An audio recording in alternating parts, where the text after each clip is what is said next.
Welcome to the Brandy Show, Conversations With. The idea for this type of show came from the very concept of podcasts. They're available to anyone at any time since they stay posted on the internet portal indefinitely. Podcasts that are time sensitive, that deal with issues of the day are fine, but after a month or so, they can be out of date. Taking advantage of the technology, it made sense to me to create a program podcast that would last. It's as current the day it is posted to 6 months or a year from now. So I hope you like our series Conversations With. Thanks for stopping by. Today my conversation is with former Detroit Lion and current Lion broadcaster Lomas Brown. For 11 years, Lomas was a fixture along the offensive line for the Lions. In his incredible 18-year career, he was a 7-time Pro Bowl selection. He was the leader of the group that blocked for Hall of Famer Barry Sanders. He also played for 4 other teams in his career and owns a Super Bowl ring with the Tampa Bay Buccaneers. Lomas continues to make his home in Detroit and is a unique source to talk about the NFL and the Lions. He holds the job I held for 31 years now as color analyst for the Lions radio broadcasts. He's a great guy with an amazing resume. Enjoy my conversation with Lomas Brown. Now, let me get this straight. You actually didn't want to play football, you wanted to play the trombone. Is that correct, out of high school? Wow, yeah, Jim. Actually, I did. I played the trombone up until high school. And the funny story is my first day of high school, went in, registered for classes. I'm coming out the auditorium from registering. Somebody yelled, "Hey!" I turned around, it's the principal of the school. I didn't know it then, and he called me over, and he was like, "Did you sign up for varsity sports?" And I was like, "No, I'm in the band." So he just grabbed me by the arm and took me back in the auditorium, and he signed me up for varsity sports. Come to find out, that was football he signed me up for. So I had to wait till the last period of the day to find out he signed me up for football. But I tell you what, Jim, I thought that he's passed on. His name is Alex Bromere, and he's passed on. But every time I seen that man, I would thank him because he took the direction of my life in a totally different direction that I wasn't going there. And if it wouldn't have been from him, I don't think I'd probably be sitting here today talking to you about football. Well, talking about football, you go on to the University of Florida with 34 starts, you're a captain of the team, and you get drafted number 1 in the first round by the Detroit Lions. When you're coming out of Florida and thinking, I'm going to the Lions, what are you thinking? Yeah, that's a great question because I'm telling you, Jim, the first time I talked to the Lions was 2 picks before they drafted me. I had no indication.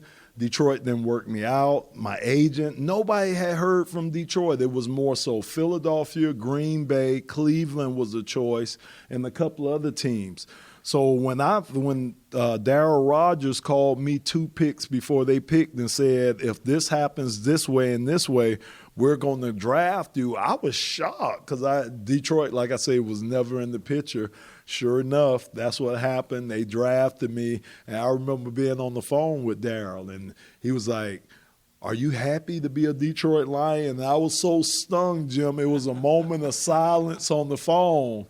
And I was like, "Oh, yeah, I am." But they just came out the clear blue, and later on I found out I wasn't the only one like that. I think Benny Blades was the same way. So I guess that's how Detroit did things. When you first got to Detroit, did you understand the frustration of this city and not winning championships? I didn't, Jim. I really didn't. I had no sense of the history here. Only thing I knew about Detroit was it was the motor capital of the world. They made cars there. It was real cold up there. And back then, I hate to say we were the murder capital too back then. So it was all those things. But, but I never knew the frustration. I never knew how the fans were, how diehard the fans are up here about their sports teams, especially the Lions, until I got here and found out. And how long did it take you to learn that about this franchise and this team and the fans and how much they wanted to win. That first game, fans. First game, preseason game, because I remember it was against Buffalo.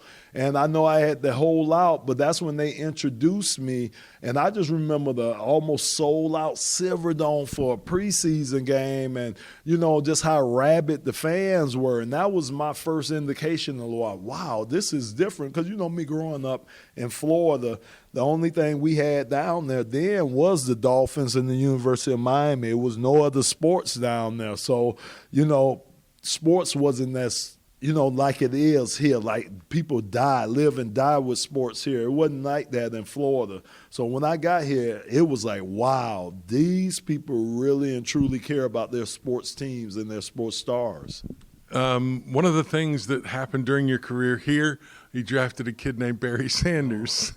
And that made it special for offensive linemen, didn't it? Yes, it did. And Jim, the crazy thing was, I remember Chuck Smith coming to me before we drafted Barry a few weeks before and asked me, should we draft Barry Sanders? And I'm thinking to myself, are you kidding me? Have you been watching this kid? Man, when we got him, I just knew, just personally, and I think I could speak for Kevin Glover, we knew that was the beginning for us when Barry got here because he could do so much for the offense, and that's what we needed. We needed a superstar. We needed a threat on the offensive side of the ball, which we never had until he got here, and it also made Detroit worth watching. We had never been on Monday Night Football until Barry got here, so my first 4 years in the league, we were never on Monday night because, again, we didn't have a draw. Once Barry got here, every year we were on Monday night that I was here. So it was just awesome. And he's just a great, great guy, Jim. And man, when you block for somebody that's a great guy, man, you'll try to do anything you can to have them have success. You also, though, have to block differently. Barry was one of those guys that as an offensive lineman, you could never give up on a block because you might be backside. Next thing you know, he's coming your way. Great point. Now, so I'll chronicle it. Me and Kevin went to Barry once. I think he ran up either my back or Glove's back. And as a lineman, that's a no-no. You don't run up your lineman's back. We just had to tell him once. And I think one other time when Barry first got there, he would take the hand off, make his fakes, then head towards the hole. And me and Glove went to him and told him, Barry, in the league, you get the ball, you make your step towards the line, then you make your fakes, but you can't wait because the holes close up too fast. We told him that once, never had to say anything else to Barry, man. So it was just awesome. It was fun, Jim. But you're right. It was hard because he's supposed to be way over there, and you turn around and he's behind you.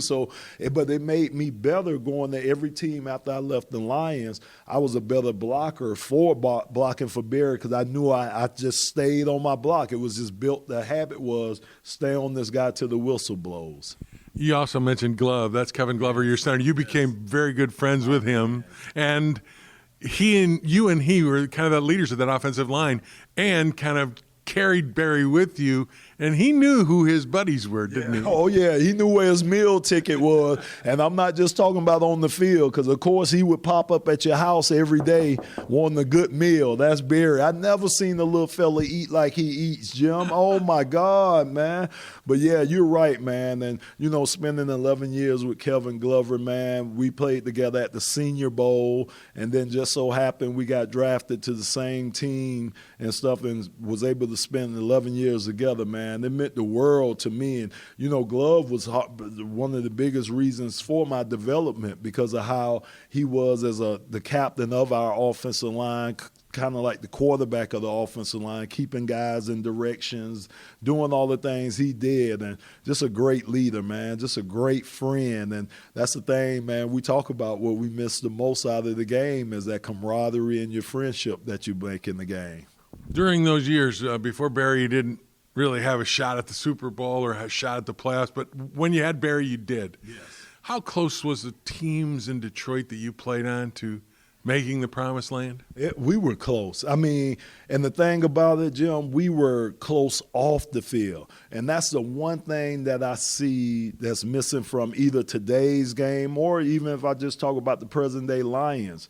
Those guys don't get together like we used to get together. We used to have a day every Thursday. You were going out to get a beverage. It could be an alcoholic beverage or it could be just a non-alcoholic beverage. But every Thursday you were going out as a group or, as groups together because you want to know about this guy that you lining up next to. You want to know about your teammates, and the only way you could do that is spend time with each other. So I think that was the one thing. So when we had Mike Utley go down, when you had things like Eric Andelsek get killed and all the things that we went through, you were able to bounce back from things like that because you had this brotherhood about yourselves. And I keep telling everybody, if we had a trigger man, I think we could have at least got to a Super Bowl. I think we had that much talent. You were that close. Yes. What's it take? You've been in the league. You've played on a Super Bowl winner. What's it take to win a Super Bowl? The trigger man, I guess. The trigger man and the guy that's leading that trigger man, your coach.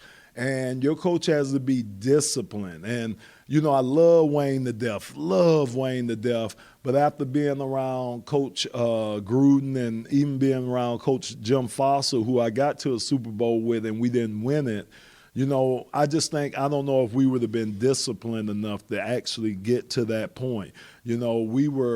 It's certain sacrifices that teams have to give up to get to that point, and I don't think we knew about those sacrifices. It's a lot going into having some experience, Jim, even Super Bowl experience. Being in that situation before, it helps you. And we never got there. The organization has never experienced that. So it's hard to tell guys how it's supposed to be when you never experienced it for yourself. And I just think that was maybe one of the biggest things, along with those couple other things that kept us from actually getting to a Super Bowl. You talked about coaches. In your career, you worked. John Gruden was a guy that got you a Super Bowl ring or helped you when you were in Tampa in your last year. And you had Wayne, and you had a bunch more, Bobby Ross. Yeah. Go over that list of coaches. That kind of inconsistency, if you will, at the leadership level has got to be not the best for a team trying to get to a Super Bowl. Right. And Jim, so you think everybody think about the head coach, but what about those assistant coaches? And that's where we used to have so much turnover with the assistant coaches. And, as a unit, you bond with your assistant coach. That's your guy. And when you constantly got changes going on, even from the assistant coaching standpoint, it's hard. It's hard for linemen to build up any chemistry or trust with the guy that's coming in there. It's hard to be in one system because you're constantly changing system. The terminology changes seem like each and every other year. The philosophy of that coach changes from the philosophy of the other coach you had. So it's a hard adjustment. You look at teams like the Patriots, or you look at some of these consistently winning teams. Yeah, they'll keep their head guy the same, and they may have turnover down in the lower levels, but they have such a sustained excellence over here, and they have a way of working things to you where you could plug in parts. And I think that's what's going on now with Coach Patricia, Bob Quinn, and this team now. I think finally, Jim, instead of just stopping at the GM and stopping at the president, I think with Mrs. Ford, I think they're cleaning out the front office. I really recognize anybody in the front office, from the secretaries to the people that clean clothes. So everything has changed, and I think that's what you have to do sometimes, just purge everything out and just kind of start over again. Well, you had to start over a number of times during your career. I mean, Wayne, you said, was your second coach because you were drafted by Darryl. That's right. And then Wayne came in, and then beyond that, I think Bobby was next. Yeah, I had Wayne. Remember, I was gone. Thank goodness I missed Bobby. I heard that wasn't a good experience with guys, especially when Kevin Glover tell you, and then Kevin played for him in college, and he was a different person then. But you're right. I mean, I left from there and then going to, say, Arizona, playing for Vince Tobin then, and then going to Cleveland and playing for a Chris Palmer, then going, like I say, to the Giants with Coach Fossil, then playing with for Coach Gruden. So you're right, and it's all these different assistant coaches. Who was your favorite head coach? I mean, I know I'm putting you on the spot here, but You win a Super Bowl with Gruden, but Wayne was kind of your guy for the best part of your career. Yeah, Wayne, I think Wayne took care of us, but I have to say Coach Gruden, because he got me something no other coach could get me, and it was a Super Bowl ring. And I'm telling you, Jim, people that, yeah, hey, Lomas, how you doing, but when you got the ring on, it commands a certain attention, the ring does. Is Gruden as crazy kind of as his public persona? Look, I'm telling you, if you're a quarterback, anybody has to have thick skin under him, especially a quarterback, because Coach Gruden, so most coaches, they filter some of their curse words. Not Coach Gruden. He'll meet you halfway out in the field, and you MF. He calling you every word in the book. But that's how he is. I mean, he demands that from you and everything. And you can see it resulted in a Super Bowl win from him. But he is as crazy as advertised. Yes, he is. The other question, go back to your career with Detroit. Some of the most difficult things, the injury to Mike Utley, Eric Andelzak, and Reggie Brown almost died on the field. Lomas, as a team, those are things not many teams go through. You were right there front and center. What was all that stuff like? First, let's start with Eric. Yeah, I mean, Eric, I think that was the toughest thing I think we went through. Even though Mike injury happened before Eric died, and that was tough. I think the only good thing I pulled out of Mike injury was it was during the season. So your mind was kind of occupied, instead of concentrating on the bad that happened to Mike. And quick story about that, Jim. We went up 2 days later to see Mike after he got paralyzed. So all us as linemen, we standing out front of the hospital. We was like, look, when we go in there, we're going to cheer up. We're not going to say anything sad. Nobody has anything negative. We're going to bring a smile to Mike's face.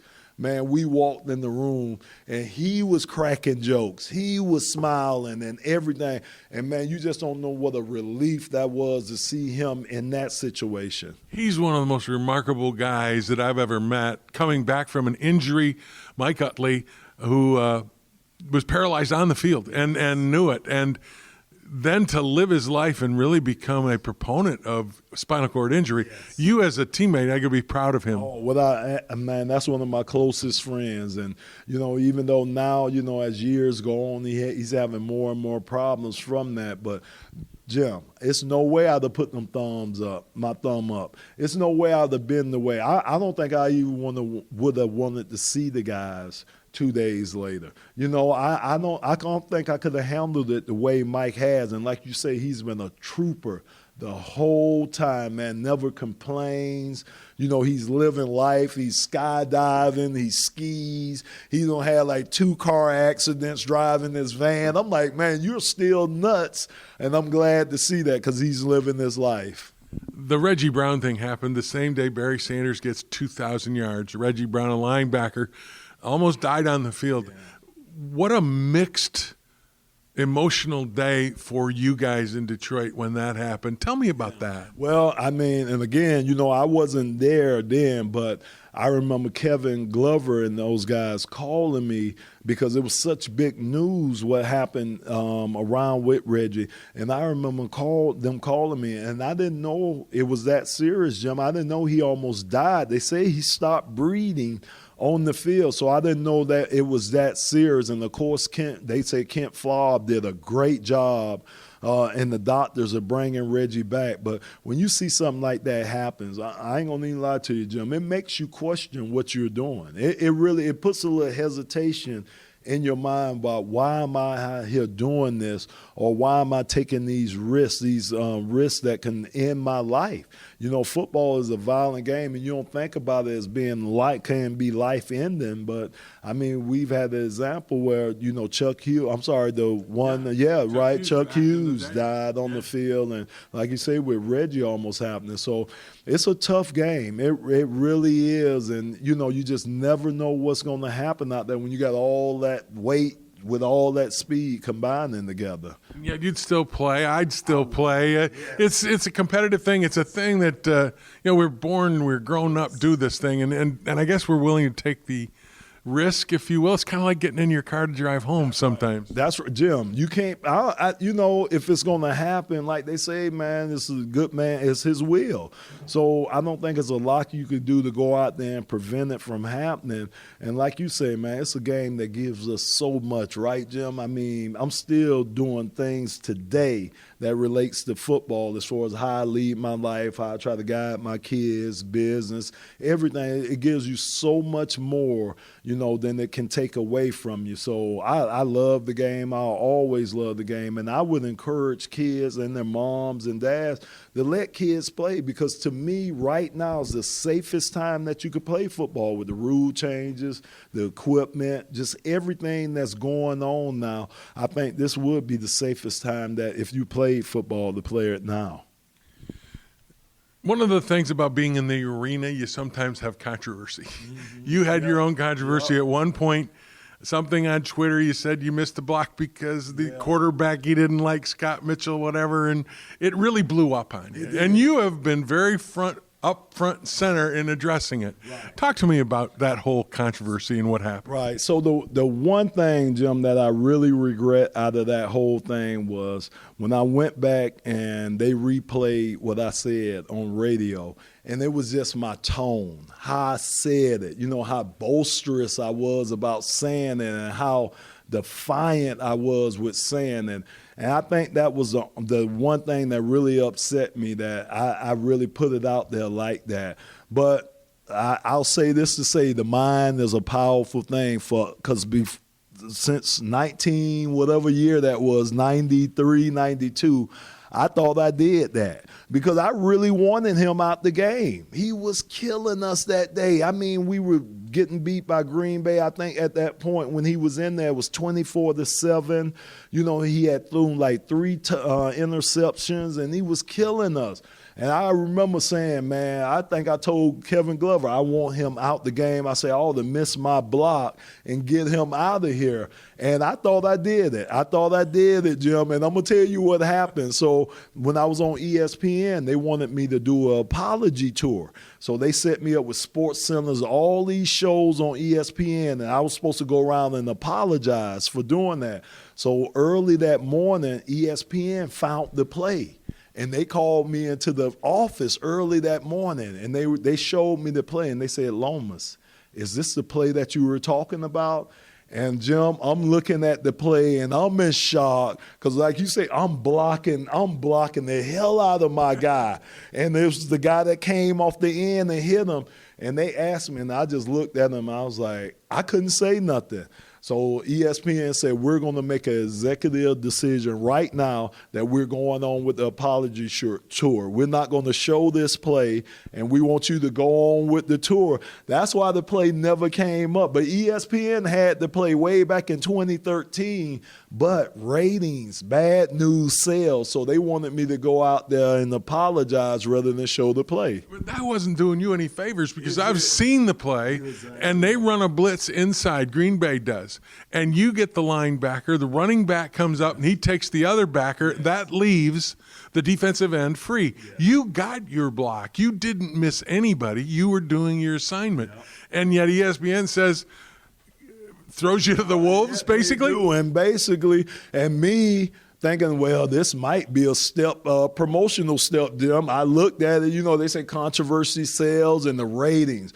I was trending on Twitter, and the ratings were all up, and I'm thinking this might be a way for me to climb the ladder, but it was the wrong way, and like I say, ESPN manipulated it for themselves. And the crazy part is everybody gained out of that except for me, because even Scott Mitchell, nobody knew where Scott was until I came out with that. He told me his business shot up because he said reporters were calling him, asking him about the controversy. He said people were Googling him, finding out what he was doing. And he said his business took off. He even called me and wanted me to keep it going. He was like, Lomas, can we keep this going for a few more weeks? And I'm like, yeah, you're feeling good, but I'm getting slayed over here. I want this to disappear. So what'd you learn out of that whole thing? Because you're right. You had to learn something out of it. It was out of your hands, and people started to control you and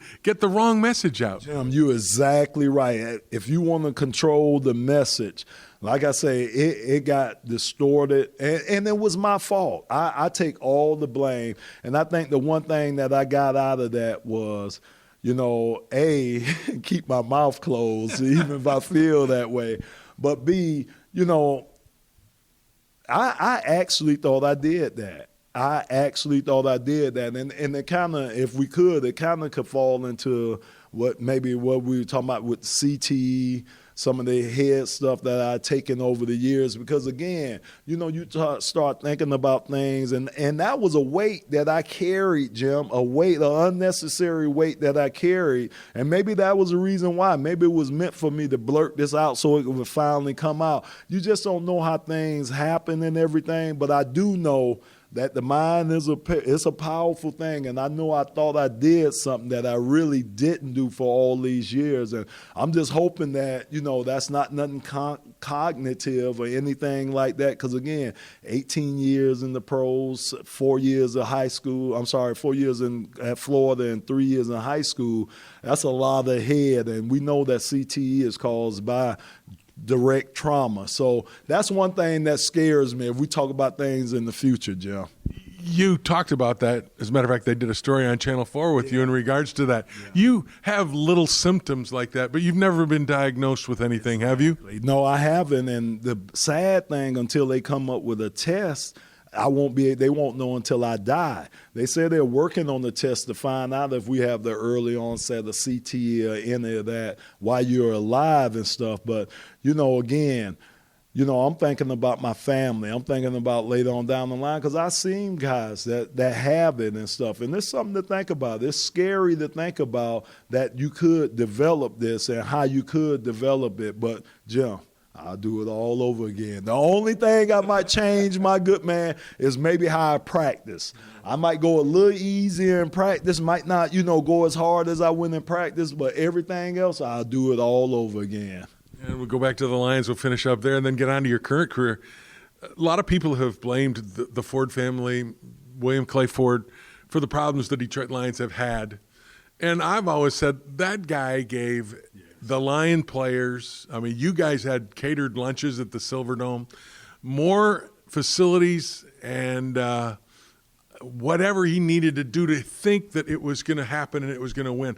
I don't blame Bill Ford for anything other than maybe being a little over loyal to some hires.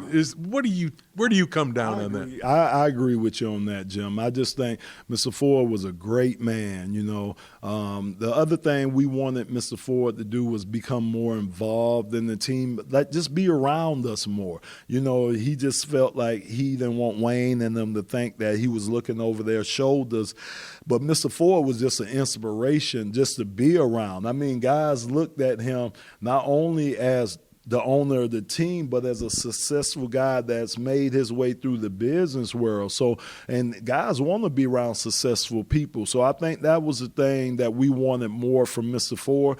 But you're right. He was so loyal to his coaches, to the people in the front office. He used to do a lot of things for people in the front office that a lot of people didn't know about. So he was a great man. I just think people took advantage of him. I just think, a couple of people that I could call out that I just think, really took advantage of Mr. Ford's kindness. So basically, I guess, to blame Bill Ford for the problems of the Detroit Lions, that's not really fair, is it? It's not. It really isn't. Think about it. He's given, just like Mrs. Ford, she's given the keys to these guys now. She's giving you everything. She spent $100 million at Ford Field. She's getting ready to redo the practice facility in Allen Park. She's giving them any and everything they want, just like Mr. Ford did. There's only so much the owners can do. They're putting their organization in the hands of these other guys, and they're hoping that they come through, and for 50-something years or maybe 60, it just hadn't come through. Another thing, and I want to get to your career now, you're broadcasting Lions on the radio, and that used to be my job, and that really thing blew up on both of us. I didn't know it was going to happen, and you thought it was going to happen a different way. And the thing I want to tell people is that you had nothing to do with my demise. That was all the radio station, and I think you took some heat for that, which you shouldn't have. And I want everybody to know that. You and I spoke like 2 days later. You were on your way to Jackson to get donuts.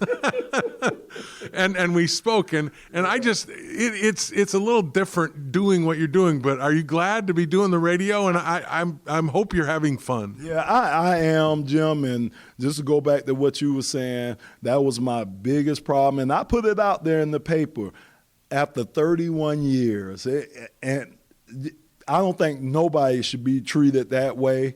And they were wrong. The radio station was wrong, and I do think that's the reason why it was so much flack, because of how they handle things. You just don't do things that way. And like you told me, keep my head on the swivel, and that's some great advice, because, after 31 years, but I tell you what, man, it's a great job. It really is. And I even called you for advice because, it's different. It's a lot to do. And, man, you were so good at it. And, man, starting off at this thing, I was like, wow, how did he do this? It was just so much to watch. And I'm still learning, Jim, believe me. And it should have been the way they started off with a 3-man, because I could have learned from the best. And I just don't understand, if you want to run an organization a certain way, I don't care, radio station, football team, seem like you will want to have your best players around some of your best players. You the best.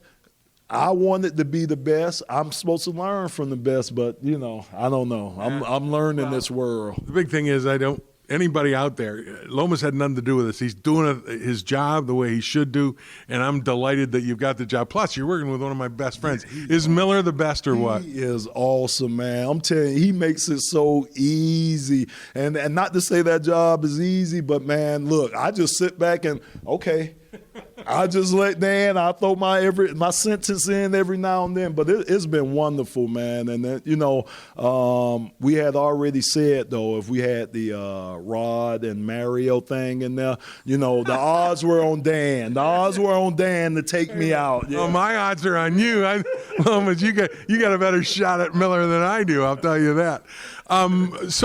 So from a standpoint of where you've gone with the broadcast thing, I asked you the one question you asked me once last year. You said, how do you watch the game? And I said, Don't follow the ball. Follow a matchup and then catch up with the ball. Did you do that? I did, Jim, because it did. Because, again, my eyes were glued on the line of scrimmage until you told me that. I wasn't doing that. And then, so like you said, once you know where the ball is going, you follow the ball, then to me it just opened up everything else, and I was able to see the whole field. But until you told me that, I was just concentrating right on those lines, and I was missing that. I wasn't talking about other things that were going on in other parts of the game. So, yeah, man, that was probably, I told you, that was the best piece of advice. You and Bernie Smilovich gave me another piece of advice that was pretty good. He told me, every morning I get up, grab a newspaper, spend 10 minutes, just read it out loud. And he said that it help you hear yourself and it help you with your pronunciation. And,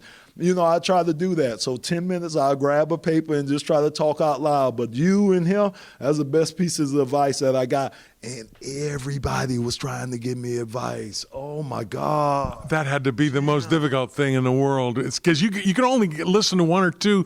If you try to listen to everybody, you're not going to.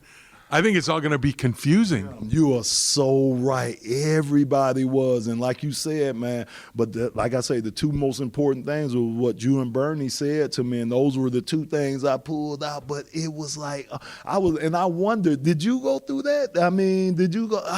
Everybody was like, I had reporters telling me how to do it. I'm like, wow. Reporters were correcting me. Well, Lomas, you need to say this and that on TV. I'm like, okay. I'm like, wow. So one of the great advices I got when I started was I had the same thing. Everybody's giving me advice. And somebody once said to me, and I'm not sure who it was, whether it was Ray Lane or maybe Sonny Elliott, said, look, if they were going to be so good at this and knew how to do it, they'd be doing it. You're the one that's doing it. Do what you do. Do what you think is right. Trust your instincts. And that's what you should do. Wow. That's great advice. Yeah, you're right. And still now, Jim, you get the people that's saying that. But like you said, man, all I'm going to do is just try to tell them what I see. That's all I figured I could do is tell them what I see through my eyes, and that was it. So, I mean, it's different, but I really enjoy it. And I have to say this, I think radio is harder than TV. I mean, am I wrong, Jim? Because it just seems like with TV, they got the visual, and the people see it. So, you don't have to explain it as much. But with radio, where people don't see it, I mean, you seem like you have to be detailed and all, in everything that you say. You have to draw a picture for someone, and they can see it then in their mind's eye. And that's much more difficult because in TV, they've already got the picture. You help them along. But in radio, you got to draw the picture for them. And that's tough. Yeah, it is. It really is. Especially, and the other thing that's tough is you being an analyst. Oh, my God, because, Jim, you only get 8 seconds to say what you got to say, so it has to be, on point. It has to make sense to the people, and that was another thing. I was like, wow, Jim did this, because you only get that 8 seconds, and it has to be something that I was like, wow. I struggled with that a little bit, too. I did. Yeah, you got to be quick, got to think on your feet, but get that point. It's like getting in and getting out, It's like the old, when you're blocking for Barry. Yeah. You go to the whistle blows, and then you get back to the huddle. Right. I like that analogy then, but you're right. You stick in there, give them, and get on out. Yeah, so I learned that. Okay, last question or last area we go to. When can this franchise win a Super Bowl or get to the Super Bowl? Do you think it's out there? I mean, I did games for 31 years, Lomas, and I got to one NFC championship game. And I only saw one winning playoff game in all that years. And that one of the biggest disappointments of the career was that. Yeah. Where do you see this team and how far away are they? Well, to be honest with you, after listening to Coach a couple of days ago, and he said something that struck me. He said that 10-6 and 11-5 is mediocre in the NFL, how he looks at things. He said that if you're a 10-6 or 11-5 team, 11-5, you're on the edge of mediocrity. But if you're a 10-6 team, you're a mediocre team. And he was saying that there's a couple of games that could go this way or that way that could take you from 10-6 to 6-10. So, after listening to him and really thinking about and really, visualizing how he looks at this team, I really think the team is in the right direction. I think what the team needs is they got to still improve the depth on the team because, Jim, when a starter goes out, it's too much of a drop-off when the backup comes in. It's just too much of a drop-off between the starter and the backup. But I do think that, and I think Coach getting his guys in here because his system, his guys, they'll be able to relay that to the guys in the locker room. And you don't have all 53. Last year, he didn't have all 53 guys buy in. You're just not going to get that. So he had to weed some of the guys out. So I'm looking at, Jim, if we don't make significant strides in the next 2 to 3 years, then it looks like we might be blowing it up again. But I'm thinking that we should be able to climb in these next 2 or 3 years. You talked about having a trigger man. Matthew Stafford takes a lot of heat in this town.